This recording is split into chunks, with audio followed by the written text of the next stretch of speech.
Oh, for a muse of fire that would ascend the brightest heaven of invention. A kingdom for a stage, princes to act, and monarchs to behold the swelling scene. Then should the doctor, like himself, assume the port of Suess, and at his heels, leashed in like hounds, should thing one and thing two crouch for employment. But pardon and gentles all, the flat unbraced spirits that have dared on this unworthy scaffold to bring forth so great an object. Can this cockpit hold the vasty depths of McElligot's pool? Or may we cram within this wooden O every snickberry switch that did affright the air in the town of Van Itch? Oh, pardon, since a single red fish may attest in little place 1,000,000. And let us, ciphers to this great account, on your imaginary forces work. Suppose within the girdle of these walls are confined the works of 2 great authors, which the perilous narrow ocean parted asunder. Piece out our imperfections with your thoughts. Into 1,000 parts divide one man, and make imaginary boxes and boxes, and boxes and soxes. Think, when we talk of turtles, that you see them planting their towers in the receding earth. For 'tis your thoughts that now must deck our whos. From here and there, jumping o'er time, turning the accomplishments of many years into an hourglass. For the which supply, admit me chorus to this history, who prologue like your humble patience pray, gently to hear, kindly to judge our play. Big A, Little A, what begins with A? Aunt Annie's alligator. A. Big B, Ruby, what begins with B? forward baby,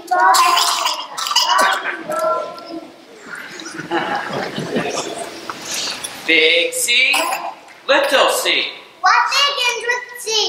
Camel on the ceiling, C, C, C. Big D, little D. David Donald Do dreamed a dozen donuts and a duck dog too. A, B, C, D, E, E, E. Ear, egg, elephant, E, E, E. Big F, little F. F, F, F. 4 fluffy feathers on a fiffer feffer feff. A, B, C, D, E, F, G. Goat girl goo goo goggles. G, G, G. Big H, Little H. hungry horse hay, hen and a hat. Hooray! Hooray! Big I, little I, I. Ichabod is itchy. No,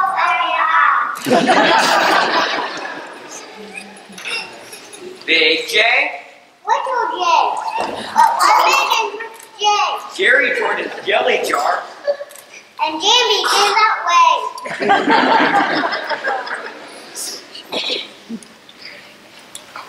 Big K, little K. Taking kangaroo. Kick a kettle kite and a king's. Big L, Little L. little Lola Lock, Left. Lady Lion. licks a lollipop.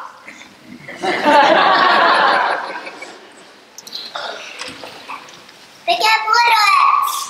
Many mumbling mice are making midnight music in the moonlight. 19 Big N, little N, What begin of those? 9 new neckties and a nightshirt and a nose. Oh, it's very useful. You use it when you say, Ostrich only ostrich, oiled in orange owl today. A, B, C, D, E, F, G, H, I, J, K, L, M, N, O. B. Painting pink pajamas. Holding banana pear. Beetle, puppy, and now Papa's in the pail. Big Q, little Q. What begins with Q? The quick Queen of Quincy and her Wacky wackaloo.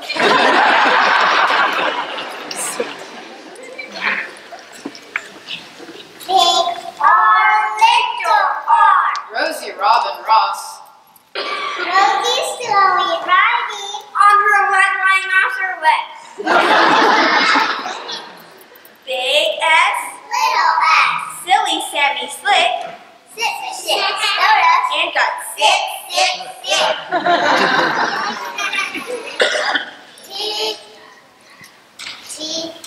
T.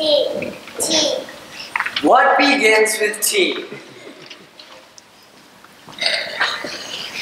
10 tired turtles on a tuttle tree. Big U, little U. What begins with you? Uncle Oak's umbrella. It is underwear too.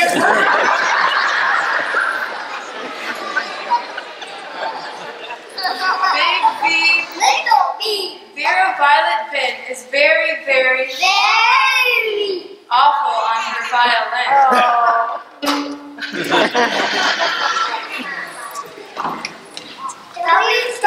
W's. Willie Waterloo is washing Warren Wiggins, who is washing Waldo Woo. X is very useful if your name is Nixie Knox. It also comes in handy spelling as an extra box. Big Y, little Y. Yawning yellow cat. Young Yolanda Jorgensen is yelling on his back. Big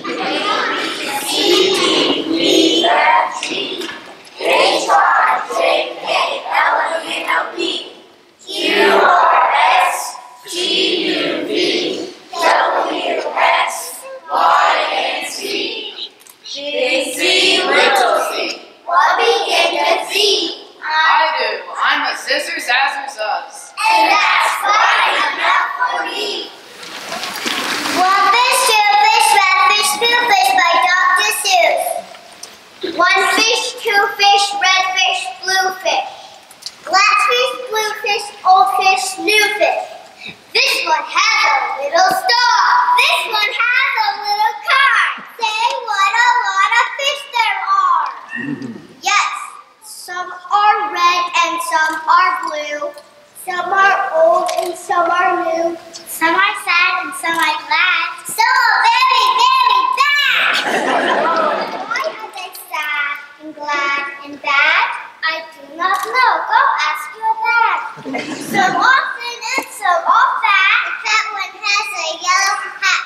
From there to here, from here to there, funny things are everywhere. Who am I? My name is Ned. I do not like my little bed. This is no good. This is not right. My feet stick out of bed all night, and when I pull them in, oh dear, my head sticks out of bed again. Hello there, Ned. How do you do? Tell me, what is new? How are things in your little bed? What is new? Please tell me, Ned. I do not like this bed at all. A lot of things have come to call. A cow, a dog, a cat, a mouse. Oh, what a bed. Oh, what a house. Oh dear, I cannot hear. Will you please come over near? Will you please look in my ear? There must be something there, I fear. Hey, look! A bird's within your ear. But he is out, so have no fear. Again, your ear can hear, my dear. The moon was out and we saw some sheep. We saw some sheep take a walk in their sleep. By the light of the moon, by the light of a star, they walked all night from near to far. I would never walk. I would take a car.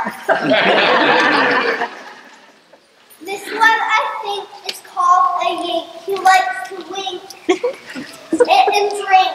The thing he likes to drink is ink.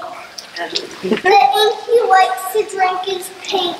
likes to wink and drink pink ink. So if you have a long ink, you should get a yink, I think. Did you ever fly a kite in bed? Did you ever walk with 10 cats on your head? Did you ever milk this kind of cow? Well, we can do it. We know how. If you never did, you should. These things are fun, and fun is good. Hello? Hello? Are you there? Hello? I called you up to say hello. I said hello. Can you hear me, Joe? Oh no, I cannot hear your call. I cannot hear your call at all. This is no good and I know why. A mouse has cut the wire. Goodbye! At our house we play out back. We play a game called Ring the Gap. Would you like to play this game? Come down. We have the only gap in town. Look, we'll be found in the park in the dark. We will take him home. We will call him Paul. He lives at our house. He will grow and grow. Will your mother like this? We don't know. And now, good night. It is time to sleep. So we will sleep with our pet Lee. Today is gone. Today was fun. Tomorrow is another one. Every day from here to there, funny things are everywhere. The sun did not shine. It was too wet to play. So we sat in the house all that whole wet day. I sat there with Sally. We sat there, we two. And I said, oh, I wish we had something to do. Too wet to go out, too cold to play ball. So we sat in the house, we did nothing at all. And then something went bump. How that bump made us jump. We looked and we saw him step in on the mat. We looked and we saw him, the cat in the hat. Then he said to us, why do you sit there like that? I know it is wet and the sun is not sunny, but we can have lots of good fun that is funny. Then Sally and I did not know what to say. Our mother was out of the house for the day. But our fish said, no, make that cat go away. Tell that cat in the hat you do not want to play. Now, have no fear. Have no fear, said the cat.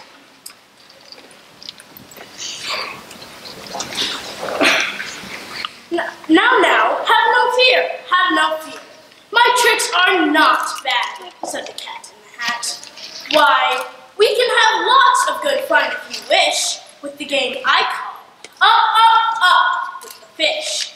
Put me down, said the fish. This is no fun at all. Put me down, said the fish. I do not wish to fall. Have no fear, said the cat. I will not let you fall. I will hold you up high as I stand on a wall, with a book in one hand and a cup in my hat. But that is not all I can do, said the cat. Look at me, look at me, look at me now. It's fun to have fun, but you have to know how. I can hold up the cup and the milk and the cake. I can hold up these books and the fish on a rake. I can hold a toy ship and a little toy man. And look, with my tail I can hold a red fan. I can fan with the fan as I hop on the ball. But that is not all. Oh no, that is not all. That is what the cat said. Then he fell on his head. He came down with a bump from up there on the ball, and Sally and I, we saw all the things fall. Now look what you did, said the fish to the cat. Now look at this house. Look at this, look at that. You sank our toy ship, sink it deep in the cake. You shook up our house, and you bent on your rake. You should not be here when our mother is not. You get out of this house, said the fish in the pot. But I like to be here. Oh, I like it a lot, said the cat in the hat to the fish in the pot. I will not go away. I do not wish to go, and so I will show you another good game that I know. I call this game Fun in a Box, said the cat. In this box there are two things. I'll show it to you now. You will like these two things, said the cat with a bow. Then, out of the box came thing 2 and thing 1, and they ran to us fast. They said, "How do you do? Would you like to shake hands with thing 1 and thing 2? We shook their 2 hands, but our fish said, "No, no, those things should not be in this house. Make them go." Have no fear, little fish, said the cat in the hat. These things are good things. And he gave them a pat. They are tame, oh so tame. They've come here to play. They'll give you some fun on this wet, wet, wet day.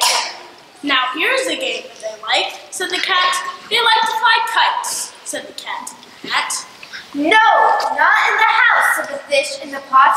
Oh, the things they will bump, oh, the things they will hit. I do not like it, not one little bit.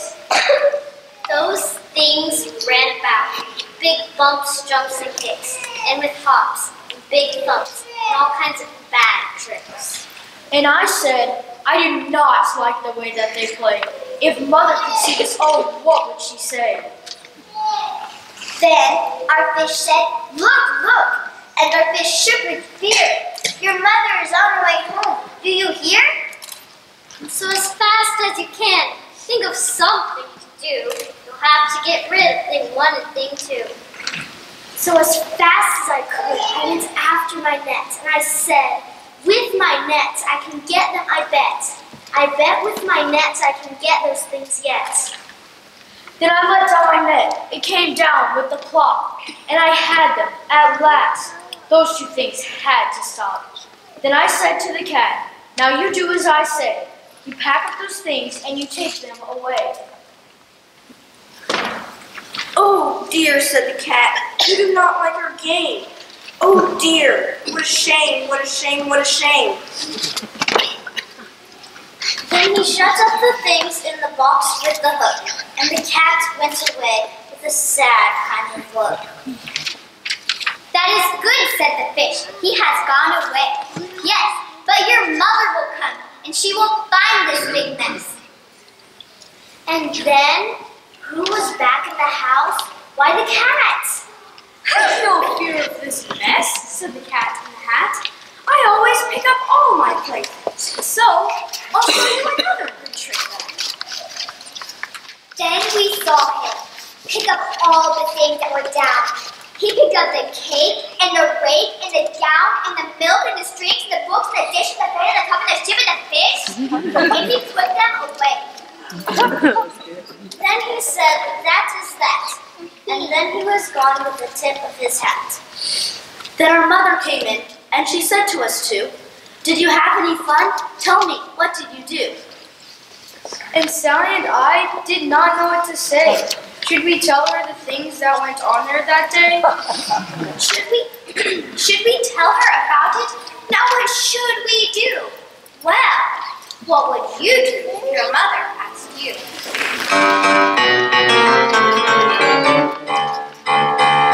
I do not like green eggs and ham. I do not like them, Sam I am. I do not like them here or there. I do not like them anywhere. Not in a house, not in the house, not here or there, not anywhere. I do not like green eggs and ham. I do not like them, Sam I am. Would you want the book? Would you wanna look?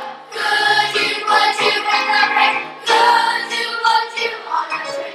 Not with a book, not on a book, not in the rain, not on a train, not in a house, not with a mouse. Oh no! Not in a box, not with a box, not in a tree. You let me be. I do not like green eggs and ham. I do not like them, Sam I am. Woo! Yeah! I do not like green eggs and ham. Old Dr. Suess could be really quite silly, like all other men, like Don and like Billy. His silliness, though, is not exactly like theirs. He pokes fun at folks just putting on airs. That's true, I suppose. His silliness was often aimed at proud folks whose hearts needed softened. Old Shakespeare, you know, had just the same aim. He pilloried kings, priests, and women the same. So true. The first graders here will deliver a sonnet of one lovely lady whose lover upon it, her beauty that is, he hymns and he rhymes, a sonnet we've heard some thousands of times. They also will say a sonnet less told, delivered from a man to a lady he knows, whose beauty I'd say is quite less than yours. He loves her, I guess, but her looks are quite poor. The first graders, they speak the old bard sonnets. I thought they were serious, R-rated and something that rhymes with sonnets. Oh, they are, and that's just what's so funny. They here speak of lipstick and hairstyles. So fun! Nay. After that, what do you say we shall see? We'll see the second grade show you and me, a lady whose vanity makes our Saturday morning mani-pedi appointments seem oh so quite boring. Her hair and her nails are all practically gold. Oh, at that rate, I will be when I'm old. But Shakespeare shows her that her vanity is no measure of what's down inside her, or what is true pleasure. Who tells us the truth then if she's wrong? Who tells us the truth if Cleopatra's short song is only a vanity, pride, and conceit? Who tells us beauty's what we should be? Gertrude McFuzz is no belle of the ball. She thinks herself quite better than all. But Suess is just saying that when we will be content with our gifts, our bodies with we, that then our lives with thankfulness filled will be what they're made for.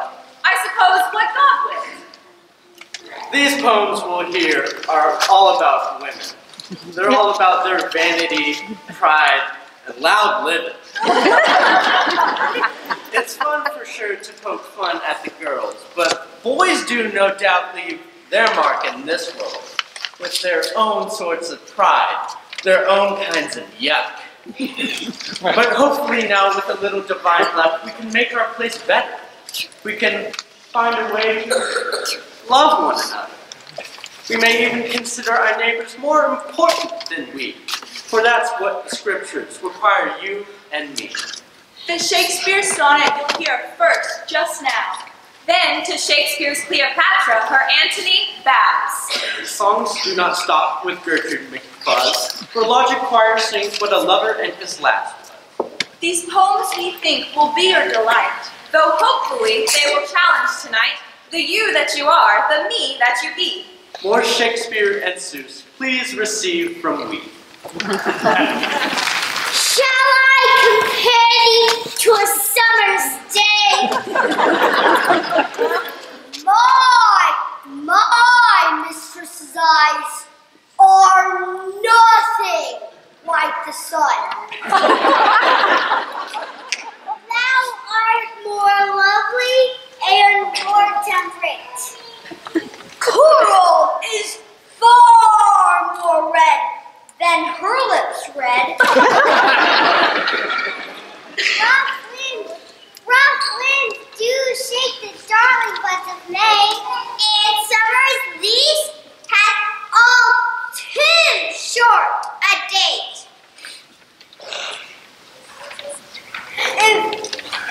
If snow be white, then why her breasts are done. Here's the wires, black wires roll on her head. If sometimes too hot the eye of heaven shone, and often it is gold complexion dim. I have seen roses to match red and white, but no such roses I see in her cheeks. And every fail sometimes declines by chance or nature changing course and trend. And in some perfumes, is there more delight than in the breath that from my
Cleopatra. I will tell you, the board she sat in, like a furnace throne, burned on the water. The poop was beaten gold. Purple the sails, so perfumed that the winds were lovesick with them. The oars were silver, which to the tune of flutes had stroked, and made the waters, which they beat to follow faster, as amorous of their strokes. For her own person, it beggared all description.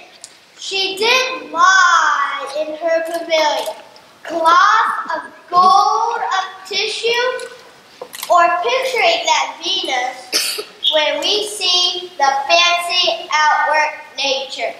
On each side her stood pretty dimpled boys, like smiling cupids, with divers colored fans, whose wind did seem to glow the delicate cheeks which they did cool, and what they undid did. Oh, for Antony! Her gentle women, like the Nereides, so many mermaids tended her. In the eye, it made their bends adornings. At the helm, a seeming mermaid steers. The silken tackle swell with the touches of those flower-soft hands that gnarly frayed the office. From the barge, a strange, invisible perfume hits the sense of the adjacent force. The city cast her people out upon her, and Antony, enthroned in the marketplace, did sit alone, whistling to the air, which, by for vacancy, had gone to gaze upon Cleopatra too, and made a gap in nature. Brave Egyptian!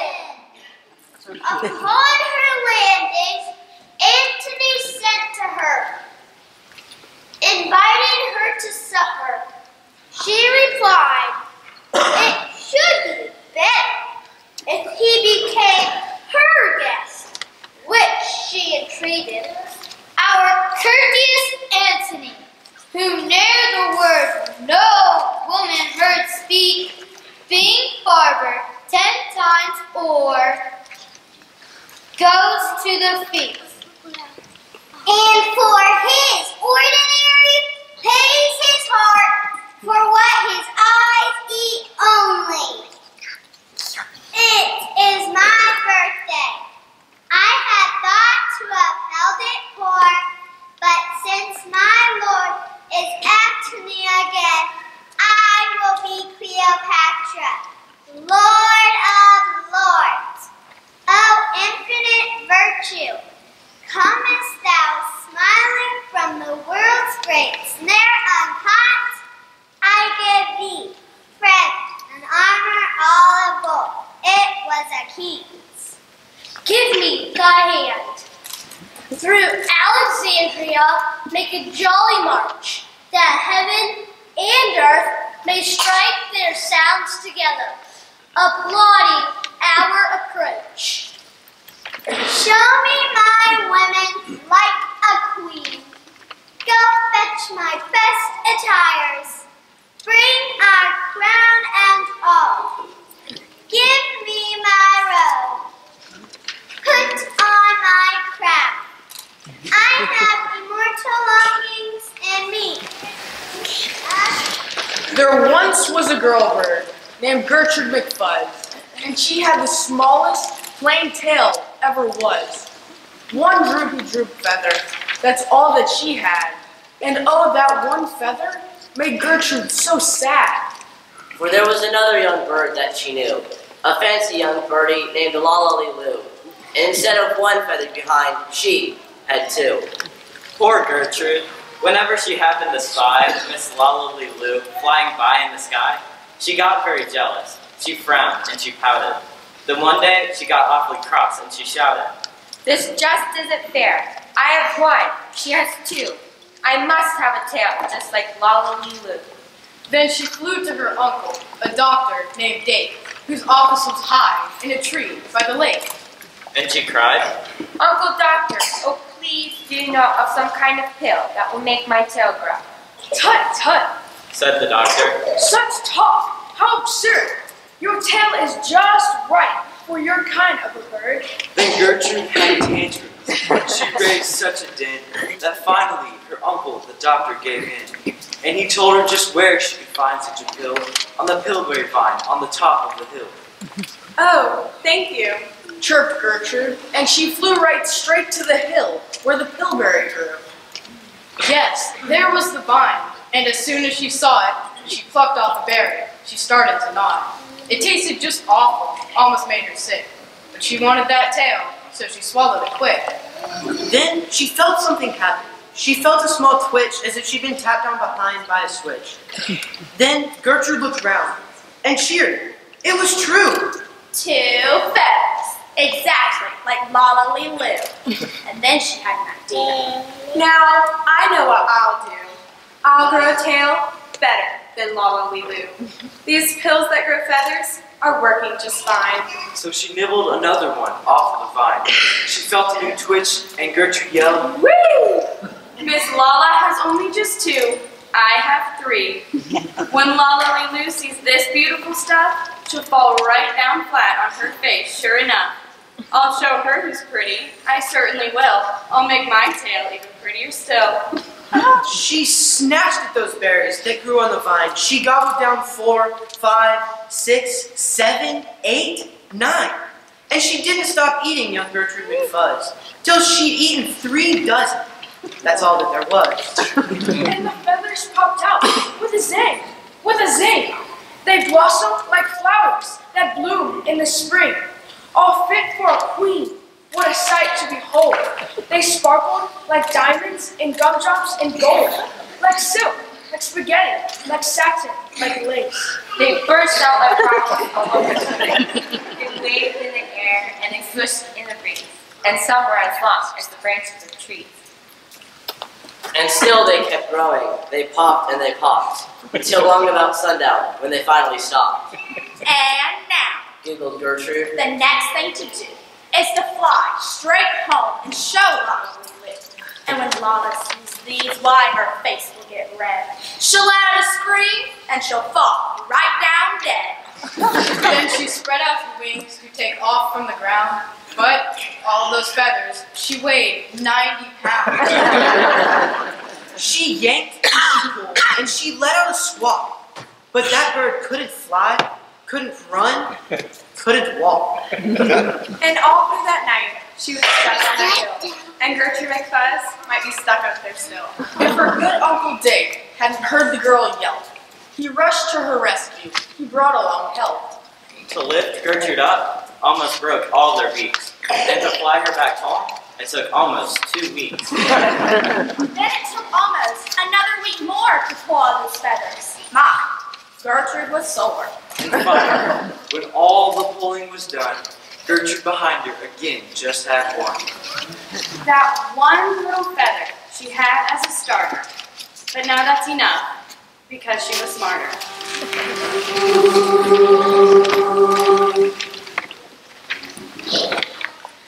It was over and his lost with a hay and a hoe and a hay nonny no. That old green cornfields did pass in the springtime, the only pretty ringtime, birds to sing, hey ding-a-ding-ding, twinkle, birds of the spring, ding-a-ding, they sing the acres of the rock with the hay and the hoe and the hay nonny no. Those pretty country folks would walk in the springtime, the only pretty ringtime, birds to sing, hey ding-a-ding-ding,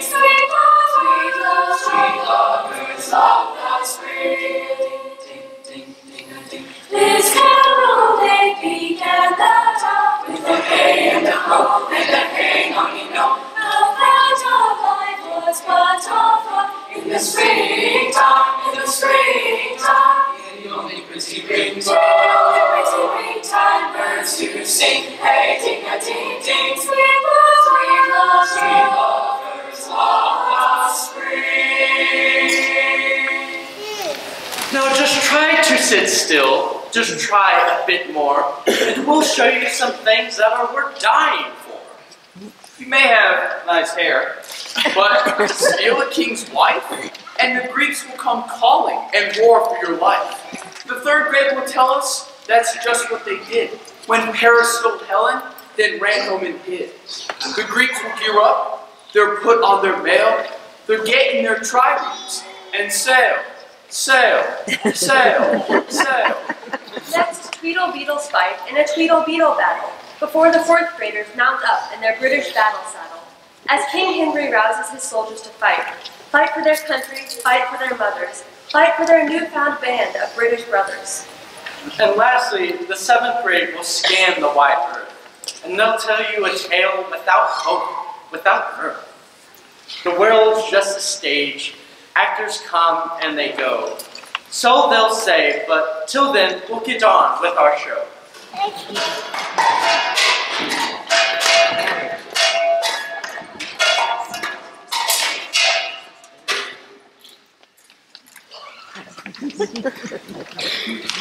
Prologue to Troilus and Cressida by William Shakespeare. In Troy, there lies the scene. From isles of Greece, the Princess Orgulus, their high blood chafe, have to the port of Athens sent their ships. Fraught with the ministers and the instruments of cruel war. 69 that wore their cronets regal from the Athenian bay. 69 put forth toward Phrygia, and their vow was they to grant Troy. Within whose strong immures the ravished Helen, Menelaus' queen, with wanton Paris sleeps, and as a portal to Trinitas they come, and their deep jaws bark do their discords, their warlike frottings. Now, on darted plains, the fresh and yet unbruised Greeks do pitch their brave pavilions. Priam's 6-gated city, Dardan, Timbria, Helios, Chetus, Troyan, and Antinorides, with massy staples and corresponsive and fulfilling bolts, spur up the sons of Troy. Now expectation, tickling skittish spirits, on one and other side, challenge and greed, sets all on hazard. And hither am I come, a prologue armed, but not in confidence of author's pen or actor's voice, but suited in like conditions as our argument, to tell you, fair beholders, that our play leaps over the vaunt and firstlings of those royals, beginning in the middle and starting thence away to what may be digested in a play. Like a fine fault, do as your pleasures are, now good or bad, 'tis but the chance of war. Stop it, that's enough, sir. I can't listen to such silly stuff, sir.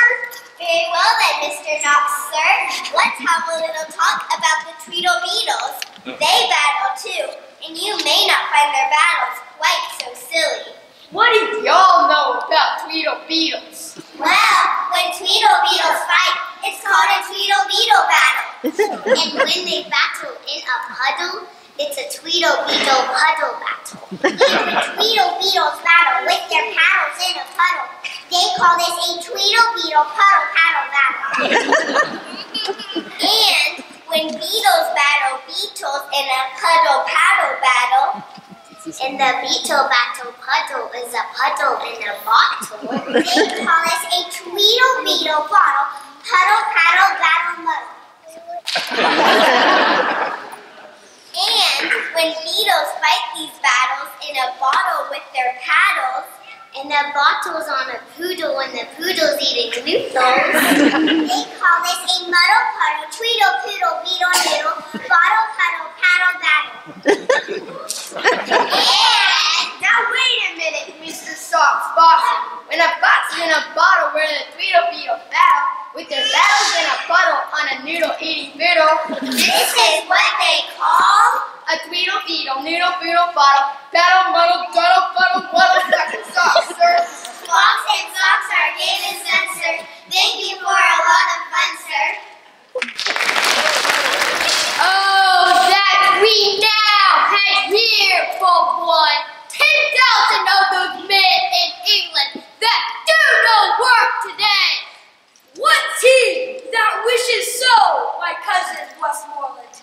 No, my fair cousin. If we are marked to die, we are enough to do our country loss. But if to live, the fewer men, the greater share of honor.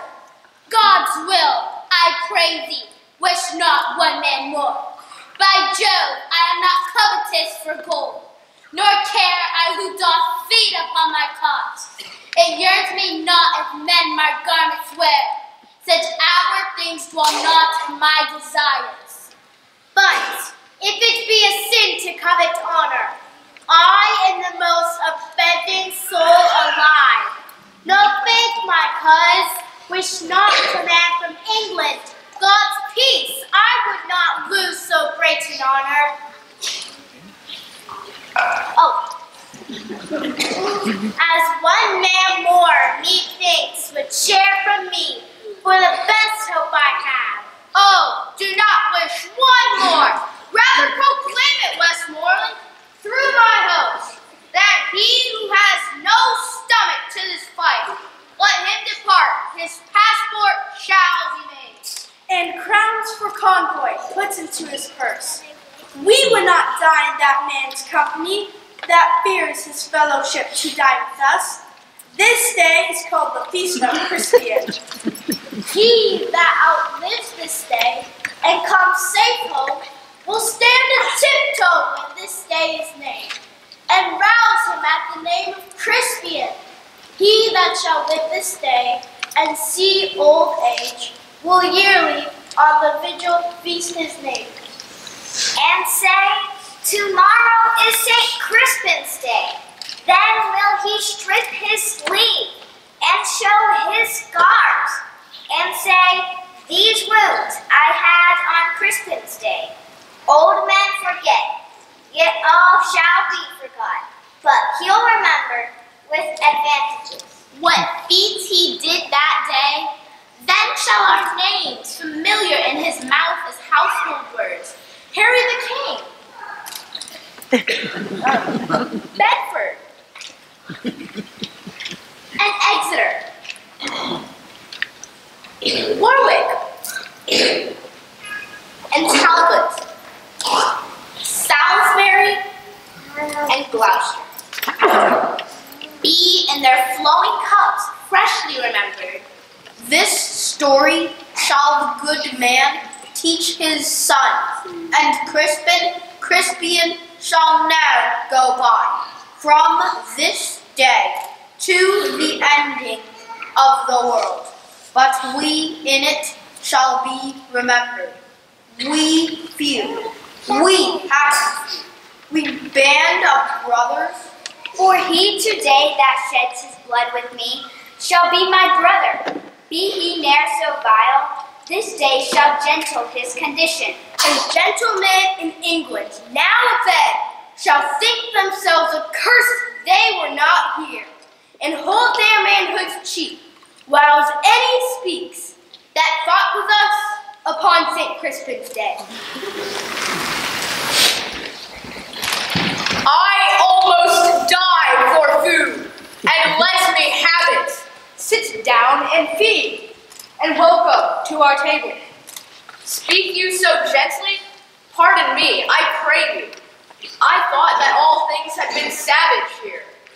If ever you've looked on better days, if ever been where bells have knolled to church, if ever sat at any good man's feast, if ever from your eyelids wiped a tear, and know what 'tis to pity and be pitied, let gentleness my strong enforcement be, in the which hope I blush and hide my sword. True is it that we have seen better days, and have with holy bells been knolled to church, and sat at good men's feasts and wiped our eyes of drops that sacred pity hath engendered. And therefore sit you down in gentleness, and take upon command what help we have, that to your wanting may be ministered. I thank you, and be blessed for your good comfort. Thou seest, we are not all alone, unhappy. This wide and universal theater presents more woeful pageants than the sea, wherein we play. All the world's a stage.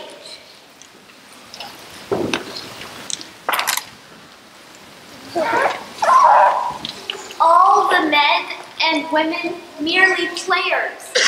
They have their exits and their entries.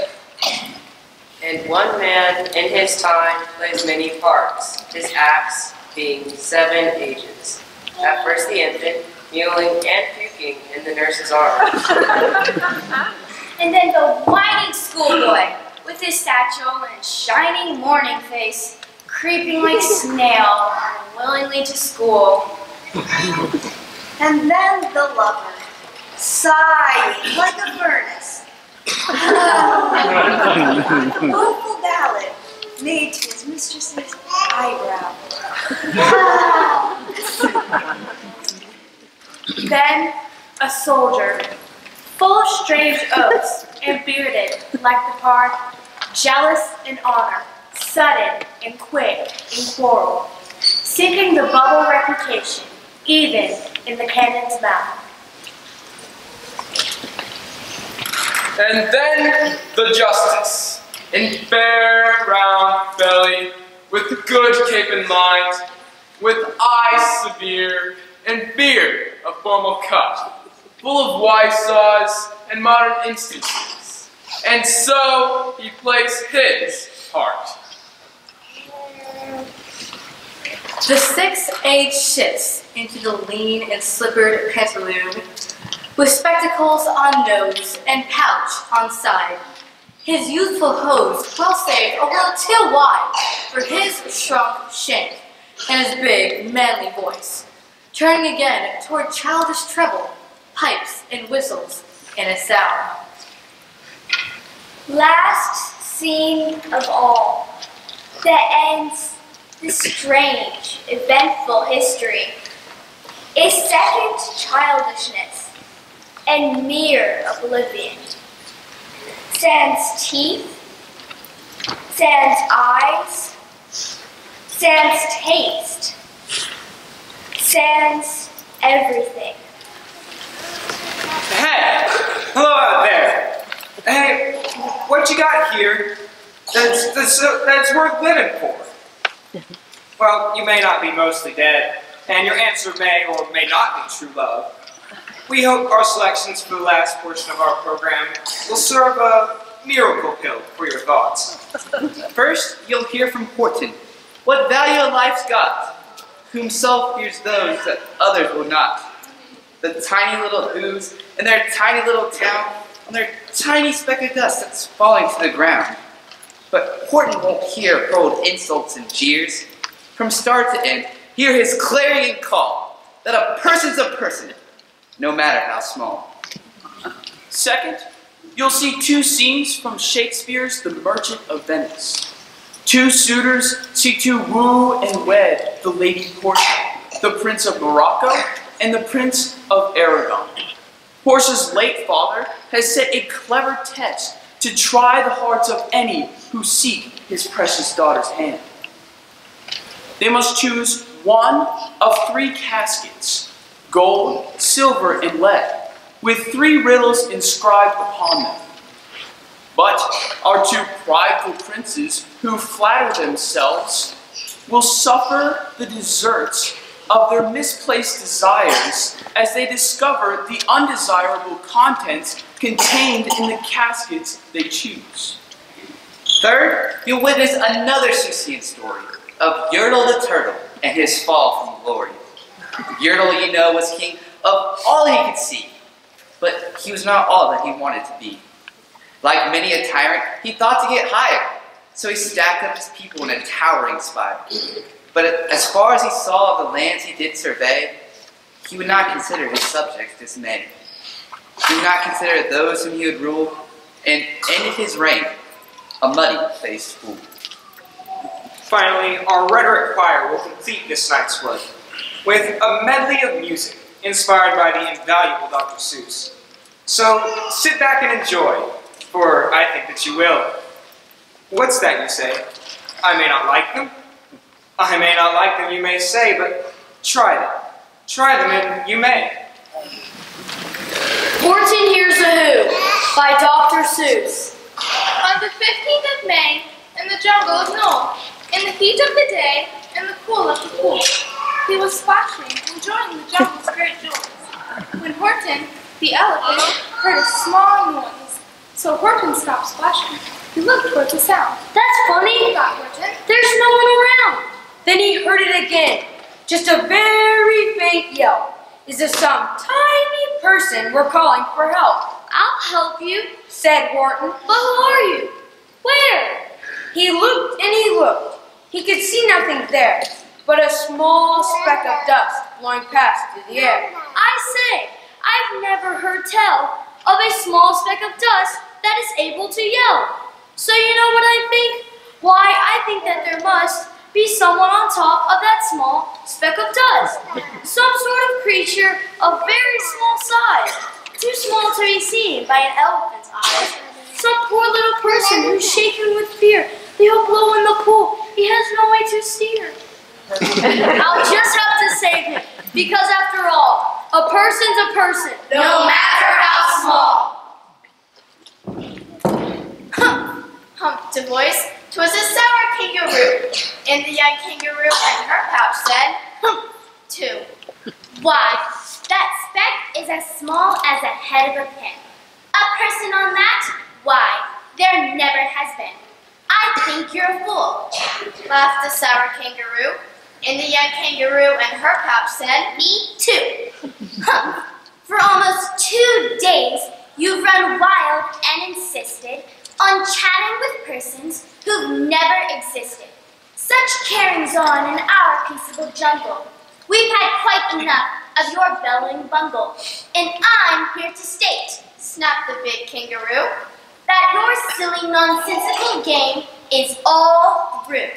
And the young kangaroo in her pouch said, "Me too." With the help of the Wickersham brothers and dozens of Wickersham uncles and Wickersham cousins and the Wickersham in-laws whose help I've engaged, you're going to be roped and you're going to be caged. And as for your dust speck, ha! That we shall boil in a hot steaming kettle of bezel nut oil. Boil it? Oh no, you can't do. It's all full of persons. They'll prove it to you. Mr. Mayor, Mr. Mayor, Mr. Mayor, you've got to prove now that you really are there. So call a big meeting, get everyone out. Make every who holler, make every who shout, make every who scream. If you don't, every who is going to end up in a bezelnut stew. And down on that dust speck, the scared little mayor quick called a big meeting in Whoville Town Square. His people cried loudly. They cried out in fear. We are here! We are here! We are here! We are here! The elephant smiled. That was as clear as a bell. You kangaroos surely heard that very well. All I heard was the breeze and the faint sound of wind through the far distant trees. I heard no small voices, and you didn't either. And the young kangaroo in her pouch said, "Me neither." Grab him, they shouted, and cage the big dope. Lasso his stomach with the miles of rope. Tie the knots tight so he'll never shake loose. Then dunk that dumb speck in the bezel nut juice. Horton fought back with great vigor and vim, but the Wickersham gang was too many for him. They beat him, they mauled him, they started to haul him into his cage, but he managed to call to the mayor, "Don't give up! I believe in you all! A person's a person, no matter how small!" and you very small persons will not have to die if you make yourselves heard. So come on now and try. The mayor grabbed a tom-tom. He started to smack it. And all over Whoville, they whooped up a rocket. They rattled tin kettles. They beat on brass pans. On garbage pail tops and old cranberry cans. They blew on bazookas and plastic grape tubes. On clarinets, oompas, and flutes. Great gusts of loud racket rang high through the air. They rattled and shook the whole sky. Then the mayor called back through the howling mad hullabaloo. Hey Horton, how's this? Is our sound coming through? And Horton called back, I can hear you just fine, but the kangaroo's ears aren't as strong quite as mine. They don't hear a thing. Are you sure all your boys are doing their best? Are they all making noise? Are you sure every who town in Whoville is working? Quick! Look through your town. Is there anyone shirking? Through the town rushed the mayor from east to the west. But everyone seemed to be doing his best. Everyone seemed to be yapping or yipping. Everyone seemed to be beeping or bipping. But it wasn't enough, all this ruckus and roar. He had to find someone to help him make more. He raced through each building. He searched floor to floor. And just as he felt he was getting nowhere and almost about to give up in despair, he suddenly burst through a door, and that mayor discovered one shirker. Quite hidden away, a very small shirker named Jojo was standing, and bouncing a yo-yo. Not making a sound, not a yip, not a chirp. And the mayor rushed inside, and he grabbed the young twerp, and he climbed with the lad up the Eiffelberg Tower. This is your town's darkest hour, the time for all who have blood that is red, to come to the aid of their country. He said, we've got to make noises in greater amounts, so open your mouth, lad, for every voice counts. Thus he spoke as he climbed. When they got to the top, the lad cleared his throat, and he shouted out, yacht! And that yacht, that one small, extra yacht put it over. Finally, at last, from the speck on that clover, their voices were heard. They rang out clear and clean, and the elephant smiled. Do you see what I mean? They prove they are persons, no matter how small, and their whole world was saved by the smallest of all. How true. Yes, how true, said the big kangaroo. And from now on, do you know what I'm planning to do? From now on, I'm going to protect them with you. And the young kangaroo in her pouch said, Me too. From sun in the summer, from rain when it's fallish, I'm going to protect them, no matter how smallish. Lead me to the caskets to try my fortune. Go, draw aside the curtains, and discover the several caskets for this noble prince.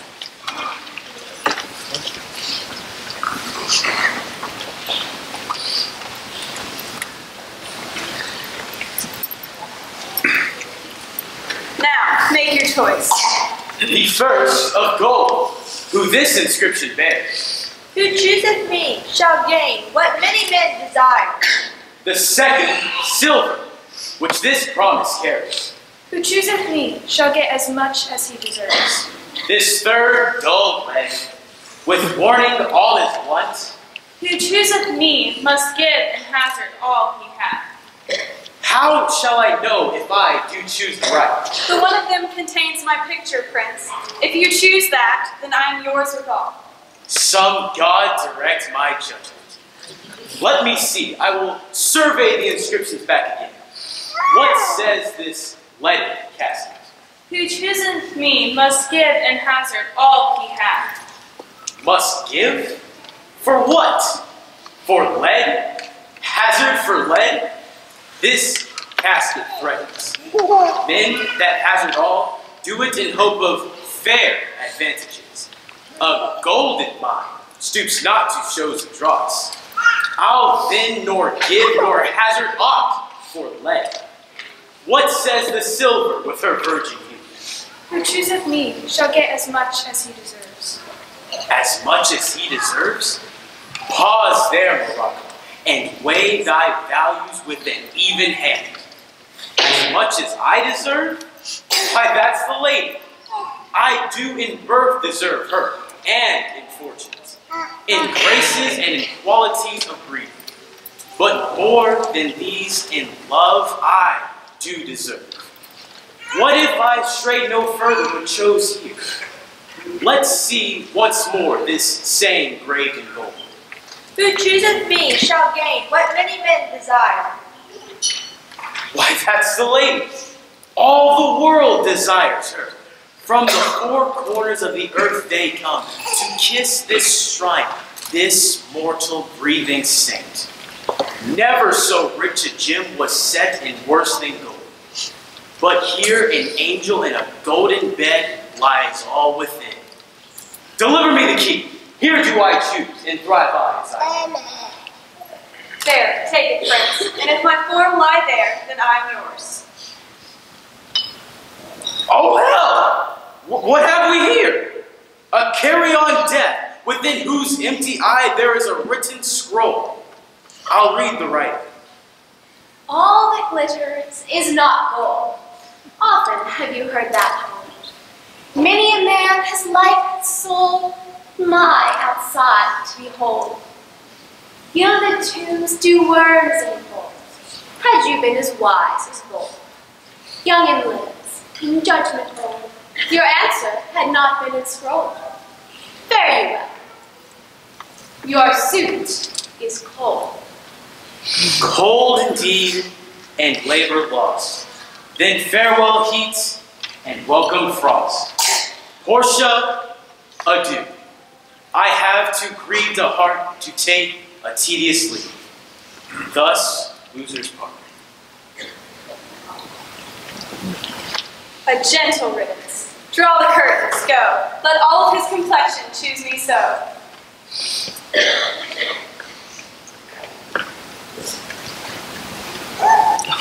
Quick, quick, I pray thee, draw the curtains straight.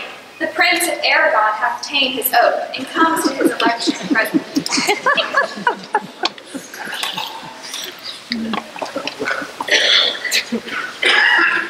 Behold, there stand the caskets, noble Prince. If you choose that wherein I am contained, straight shall our nuptial rites be solemnized. But if you fail, without more speech, my lord, you shall be gone from hence immediately. Fortune now to my heart. Gold, silver, and base lead. Who chooseth me must give and hazard all he hath. You shall look fair, ere I give or hazard. What says the golden chest? Let me see. Who chooseth me shall gain what many men desire. What many men desire? That many may be meant by the foolish multitude that choose by show, not learn more than the fond eye doth teach. No. I will not choose what many men desire, because I will not jump with the common spirits and rank me with the arduous multitude. Who chooseth me shall get as much as he deserves. Let none presume to wear an undeserved dignity, or that estates, degrees, and offices were not derived corruptly, but that clear honor were purchased by the merit of the wearer. How many then should cover that stand bare? How many be command that command? How much low peasantry within be gleaned from the true seed of honor? Who chooseth me shall get as much as he deserves. I will assume desert. Give me.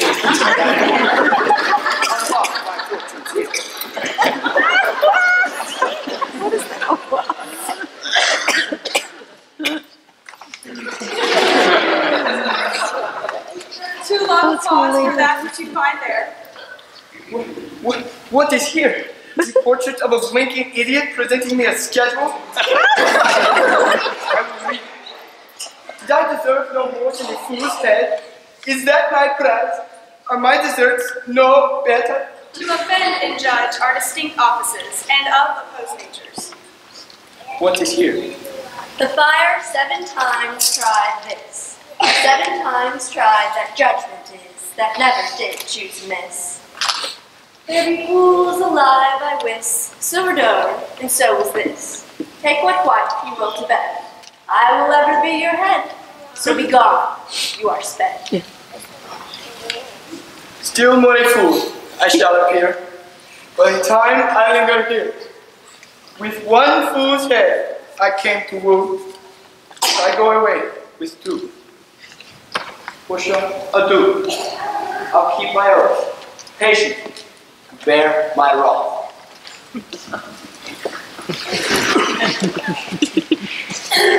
Thus hath the candle singed them off.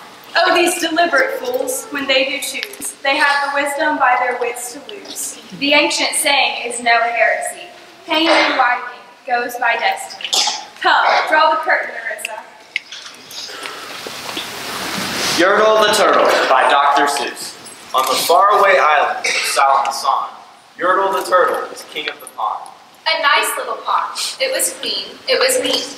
The water was warm. There was plenty to eat. The turtles had everything turtles might need, and they were all happy, quite happy indeed. They were, until Yertle, the king of them all, decided the kingdom he ruled was too small. I'm ruler Said Yertle. of all that I see, but I don't see enough. That's the trouble with me.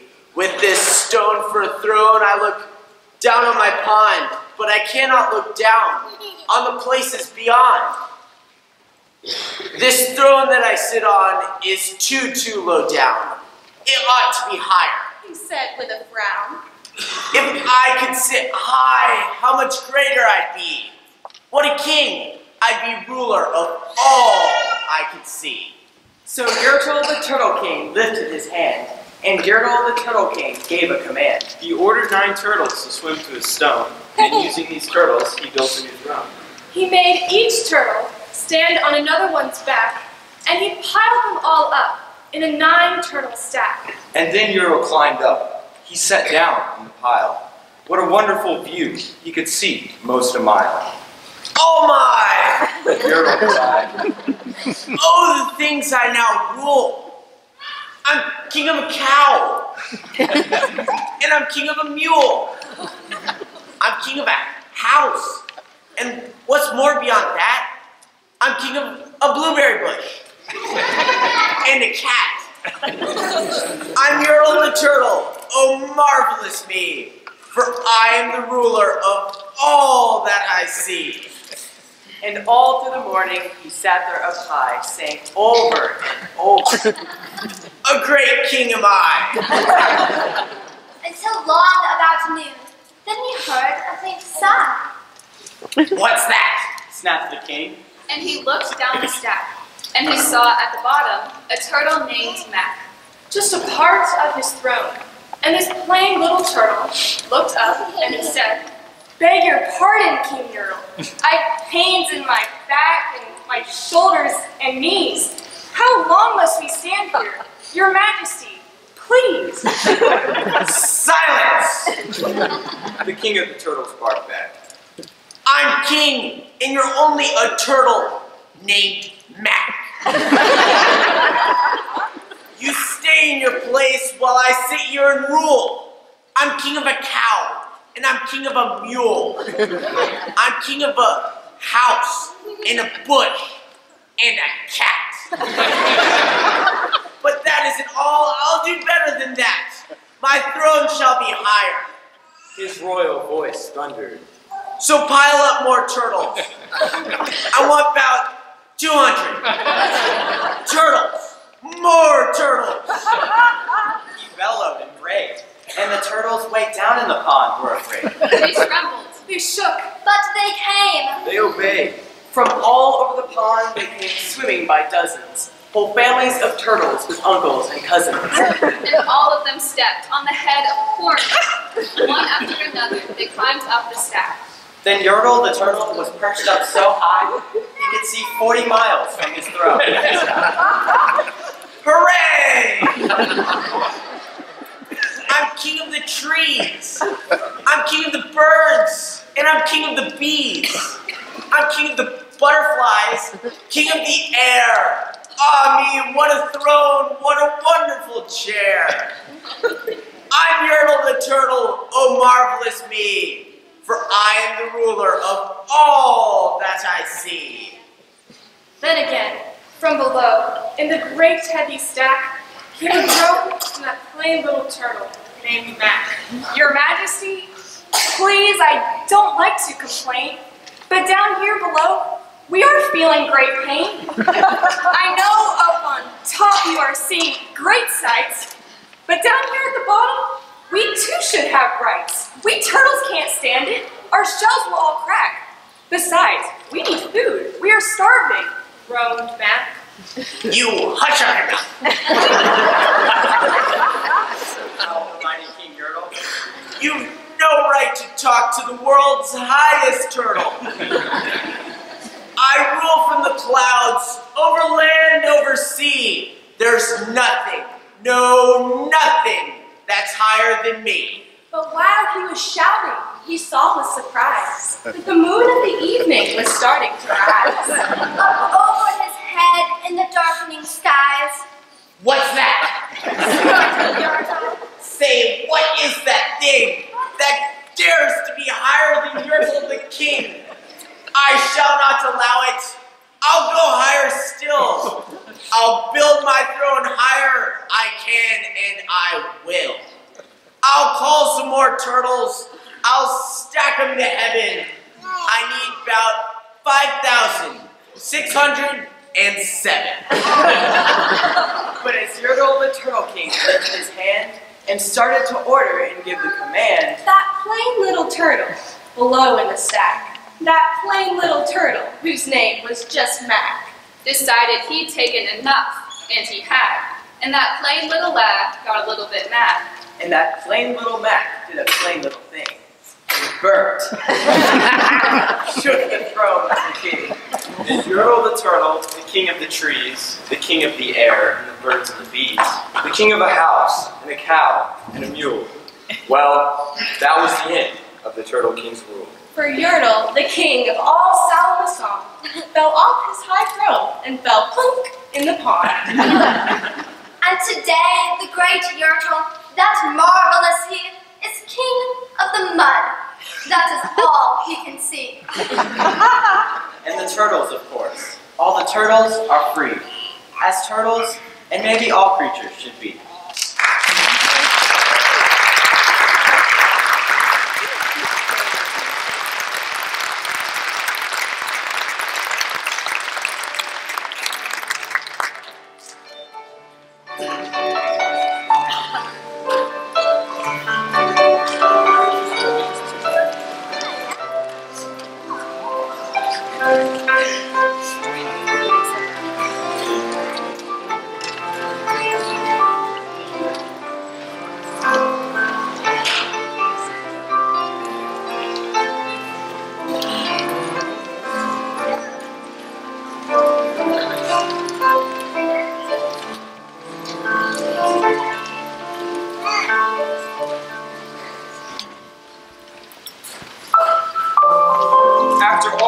Years being stuck on a page. Did you ever think you would see Suess on the stage? Now he's here. There's no telling what may ensue. No, there's no telling what, but we'll give you a clue.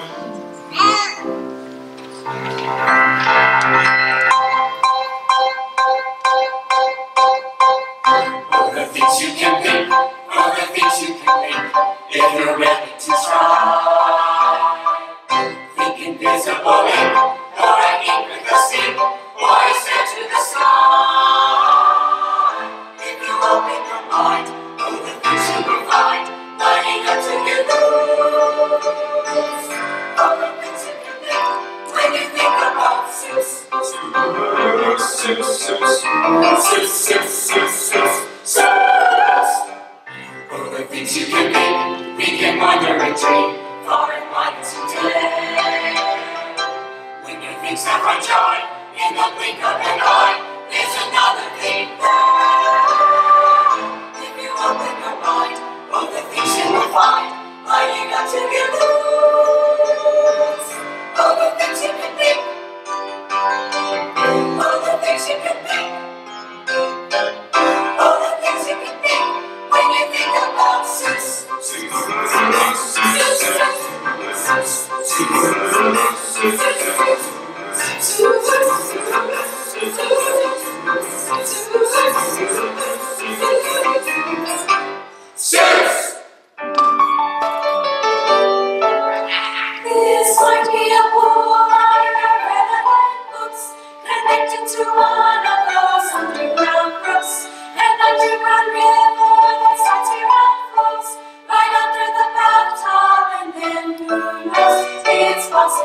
State Highway 203. Right under the wagons, right under the toes of Mrs. Ambrose. Who's hanging out close? It's possible. It's possible. Anything's possible. It's possible. It's possible. Anything's possible. This might be a river now, mightn't it be? And acting together in this cold without sea. There may be some fish might be swimming toward me. Oh, the sea is so full of the number of fish. If a fellow is patient, he might his wish. And that's why I think that I'm not such a fool when I sit here and fish in McElligot's pool. It's possible. It's possible. Anything's possible. It's possible. It's possible. Anything's possible. It's possible. Anything's possible.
So much for coming. This has been a labor of love for us. These students have worked so hard and so long, and they have been just pleased to give you this wonderful gift this evening. As you depart from here, we pray that God would bless you, that you would get safely home, and we will see you again next year. Another hand for them.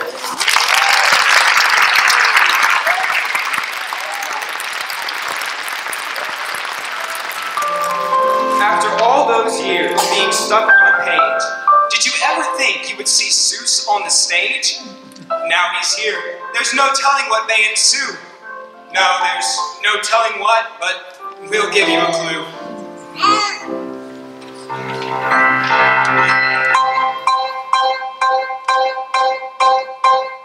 All the things you can think, all the things you can make, if you're ready to try. Think invisible ink.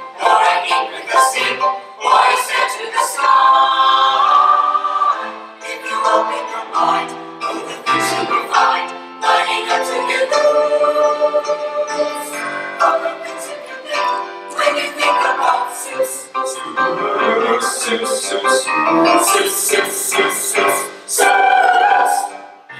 the things you can think and wonder and dream, far and wide today. When your things have run dry, in the blink of an eye, there's another thing there. If you open your mind, all the things you will find, lining up to your roots. All the things you can think, all the things you can think, all the things you can think, when you think about Suess.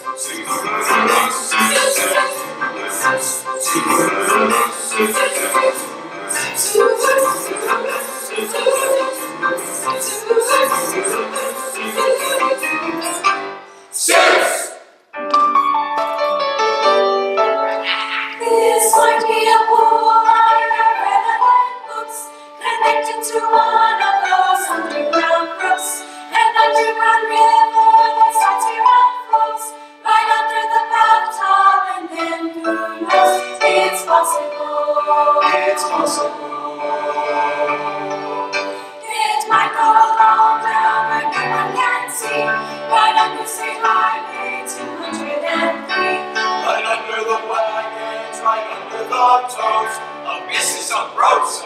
Who's hanging out close? It's possible. It's possible. Anything's possible. It's possible. It's possible. Anything's possible. This might be a river now, might it be? Connected together in this cold without sea. There may be some fish might be swimming toward me. Oh, the sea is so full of the number of fish. If a fellow is patient, he wants to his fish. And that's why I think that I'm not such a fool when I sit here and fish in McElligot's pool. It's possible. It's possible. Anything's possible. It's possible. It's possible. Anything's possible. It's possible. Anything's possible.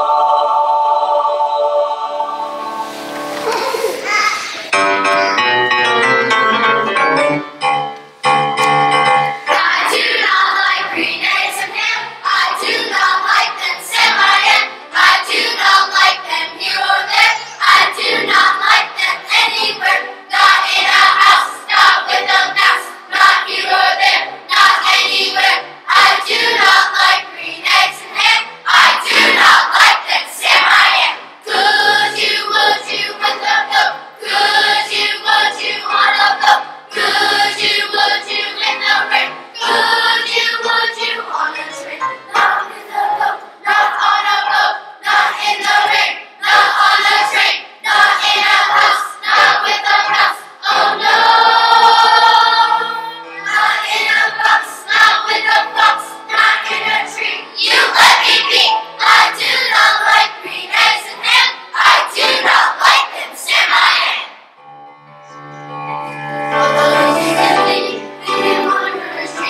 Far and wide as you dare. When your things have run dry, in the blink of an eye, there's another world there. If you open your mind, all the things you will find, lining up to get loose. All the things you can think when you think about Suess. When you think about Suess. When you think about Suess.